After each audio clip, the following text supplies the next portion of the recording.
আমরা যদি স্বপ্নে কোনো ধারালো অস্ত্র যদি আমরা স্বপ্নে দেখি, তাহলে আমরা কি হবে আমাদের জীবনে?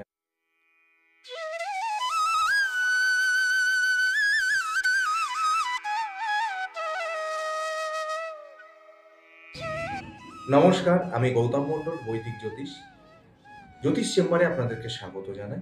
আজকে স্বপ্নের সিরিজ নিয়ে আলোচনার পর্বে আমি আলোচনা করব, আমরা যদি স্বপ্নে কোনো ধারালো অস্ত্র, যেমন ছুরি হতে পারে, তরোয়ারি হতে পারে, বর্শা হতে পারে, ধারালো কোনো অস্ত্র যদি আমরা স্বপ্নে দেখি, তাহলে আমরা কি হবে আমাদের জীবনে? আমরা কি কোনো শুভ ফল পাবো, না কোনো অশুভ ফল আমাদের জন্য অপেক্ষা করছে? তার উপরে আজকে আমি আলোচনা করব।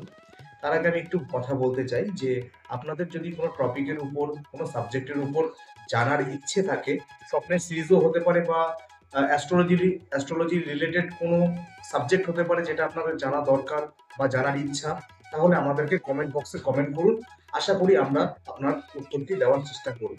আর যারা নিজেদের পুষ্টি দেখতে পারেন না, তারা পারলে date of birth, time of birth, place of birth এগুলো যদি জানা থাকে আমাদেরকে কমেন্ট করতে পারেন। আর যাদের এগুলো জানা নেই, তারা ছেলেরা রাইট হ্যান্ডের ছবি এবং মেয়েরা লেফট হ্যান্ডের ছবি আমাদেরকে কমেন্ট বক্সে দিয়ে দিন। তো আমরা আপনাদের ব্যাপারে কিছু কথা অবশ্যই বলবো। তো আমরা নিয়মিত কমেন্টগুলো কিন্তু পড়ি, এটা কিন্তু অবশ্যই বলবো। আর যদি ভিডিওটাই মনে হয় ইনফরমেটিভ, এটা আপনার কাজে লাগছে বা আপনারা এখান থেকে কোনো ভালো কিছু জানলেন বা শিখলেন, তাহলে অবশ্যই কিন্তু সাবস্ক্রাইব করতে ভুলবেন না। তো যাই হোক, আজকে আমি আলোচনা করছি স্বপ্নে যদি আমরা কোনো ধারালো অস্ত্র আমরা যদি দেখি, তাহলে আমাদের কি হতে পারে। তো স্বপ্নটি আমি আগেই বলেছি, প্রত্যেকটা সিরিজেই বলি যে স্বপ্নটি যদি আমরা ভোরবেলার দিকে দেখি, তাহলে আমাদের স্বপ্নটির শুভ ফল বা অশুভ ফল সেটি আমাদের খুব তাড়াতাড়ি লাইফে আসবে। হতে পারে সেটি 15 দিন বা 20 দিনের মধ্যে।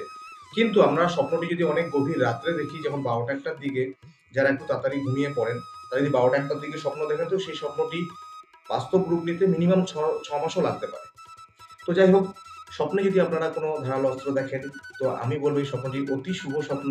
এটি আপনার ভালো জব বা ভালো কাজের কিন্তু ইন্ডিকেট করছে। হতে পারে আপনার কোনো শত্রুর উপরে বিজয় আসবে। এবং এই স্বপ্নটি দেখলে এমন হতে পারে, আপনার যদি কোনো মামলা মোকদ্দমা চলছে, কোনো কোর্ট কাচারি কেস চলছে, সেটা থেকে আপনি মুক্তি পেতে চলেছেন। খুবই পজিটিভ স্বপ্ন। স্বপ্নটি যদি ভোরবেলার দিকে দেখেন, কাউকেই জানাবেন না। স্বপ্নটি আপনার ভালো লেগে থাকলে বা মনটা যদি ভালো হয় দেখার পর, তো আপনি সকালে উঠুন, উঠে আপনি ফ্রেশ হয়ে স্নান করে যে কোনো ঠাকুর, যে আপনি যাকে মানেন, তাকে একটি গোটা ফল বা ফুল দিয়ে আপনার মনের কথা বলুন যে, প্রভু তুমি আমাকে কি দেখিয়েছো, আমি জানি না, বুঝি না, তুমি এটি কি করলে ভালো হয় তুমি করো, আমাকে রাস্তা দেখাও, আমাকে মুক্তির পথ দেখাও। তো আশা করি নিশ্চয়ই আপনার স্বপ্নটির পজিটিভ ফল আপনার খুব তাড়াতাড়ি আপনারা পাবেন। আপনারা সবাই ভালো থাকুন, সুস্থ থাকুন। আপনারা সরাসরি যদি আমাদের সাথে এসে যোগাযোগ করতে চান বা আমাদের চেম্বারে আসতে চান, সেটি হচ্ছে মসলন্দপুর থেকে আপনাদের তেঁতুলিয়া রোডে আসতে হবে, তেঁতুলিয়া কলেজের ঠিক বিপরীতে দ্বিতলে। জ্যোতিষ চেম্বারে আপনাদেরকে স্বাগত জানাই। সবাই ভালো থাকবেন, সুস্থ থাকবেন। নমস্কার।